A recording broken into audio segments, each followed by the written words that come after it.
ମୁଖର ପାକତନ୍ତ୍ର ମୋ ପାକନଳୀ ଓ ପାକଗ୍ରନ୍ଥିକୁ ନେଇ ଗଠିତ। ପ୍ରାଣୀ ଗ୍ରହଣ କରୁଥିବା ଖାଦ୍ୟ ମୋ ଦ୍ୱାରା ଶରୀରଭୂତ ହୋଇ ଶୋଷଣ ଉପଯୋଗୀ ଖାଦ୍ୟରେ ପରିଣତ ହୁଏ। ମୋର ପାକନଳୀ ଅଂଶଟି ମୁଖରୁ ଆରମ୍ଭ ହୋଇ ମଳଦ୍ୱାରରେ ଶେଷ ହୋଇଛି।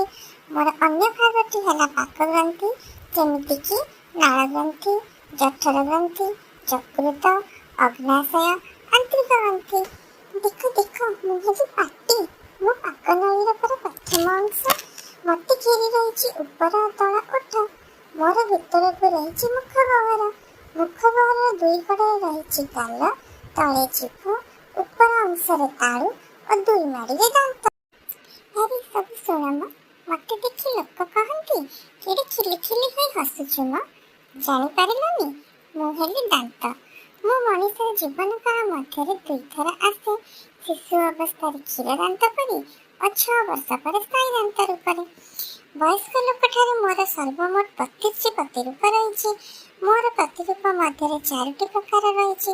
ପ୍ରତି ମାଡ଼ିରେ 4ଟି କର୍ତ୍ତନ ଦାନ୍ତ, 2ଟି ଛେଦନ ଦାନ୍ତ, 4ଟି ଚର୍ବଣ ଦାନ୍ତ ଓ 6ଟି ପେଷଣ ଦାନ୍ତ ରହିଛି। ମୁଁ ହେଲି ଜିଭ।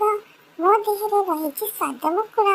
ମୁଁ ନଥିଲେ ତୁମେ ଖଟା, ମିଠା, ପିତା, ଲୁଣିଆ ସ୍ୱାଦ ଜାଣିପାରିନଥାନ୍ତ।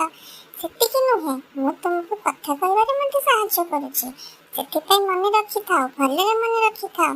ମୋର ଓ ମୋ ସାଙ୍ଗ ଦାନ୍ତର ସବୁବେଳେ ଯତ୍ନ ନେଉଥିବ। ହେଉ ହେଲା, ଆଜିକାଲି କ'ଣ ଗପ ଶୁଣିବ? ଏଥର ଟିକେ ନୋଟ୍ସ ଲେଖ, ପରୀକ୍ଷାରେ ପୁଣି କିଛି ଲେଖି ନମ୍ବର ଆଣିବ କି ନାହିଁ।